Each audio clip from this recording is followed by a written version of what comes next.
দ্বিতীয় মেয়াদে ক্ষমতায় এসে বিরোধী মতের দেশগুলোর বিরুদ্ধে আগ্রাসী নীতি গ্রহণ করছেন মার্কিন প্রেসিডেন্ট ডোনাল্ড ট্রাম্প। বিশেষ করে চিরপ্রতিদ্বন্দ্বী ইরানকে চেপে ধরতে উঠে পড়ে লেগেছেন তিনি।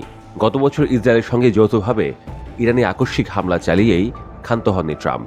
পরমাণু চুক্তিতে ইরান স্বাক্ষর না করায় একপেশেভাবে একের পর এক বাণিজ্য নিষেধাজ্ঞা আরোপ করেছে ট্রাম্প প্রশাসন।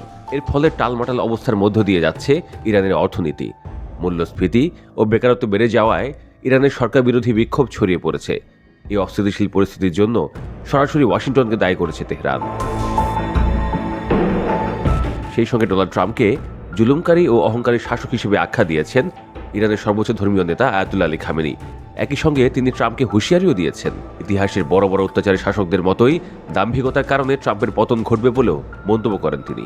ইরানের রাষ্ট্রীয় টেলিভিশনে পরিচালিত বক্তব্যে খামেনি বলেন, ট্রাম্পের জেনে রাখা উচিত ফেরাউন, নমরুদ, রেজা শাহ এবং মোহাম্মদ রেজার মতো অত্যাচারী শাসকরা তাদের অহংকারে চূড়ায় থাকা অবস্থায় নিচে পড়ে গিয়েছিল।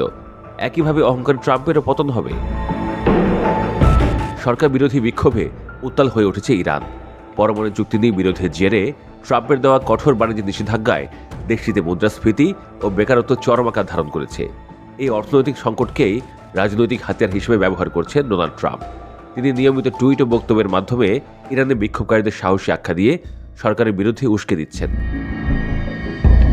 তবে ইরান সরকারের বিরুদ্ধে তাদেরই জনগণকে ব্যবহার করার ট্রাম্পের এই চাল কাজে লাগবে না বলে হুঁশিয়ারি দেন খামেনি। তিনি বলেন, ইসলামের প্রজাতন্ত্র ইরান বিশৃঙ্খলা মুখে পিছু হটবে না। সবার জানা উচিত যে লাখো সম্মানিত মানুষের রক্তের বিনিময়ে ইসলামের প্রজাতন্ত্র ক্ষমতায় এসেছে। গুটি কয়েক নাশকতাকারীদের সামনে ইরানের সরকার কখনোই পিছু হটবে না বলেও ট্রাম্পকে বার্তা দেন তিনি।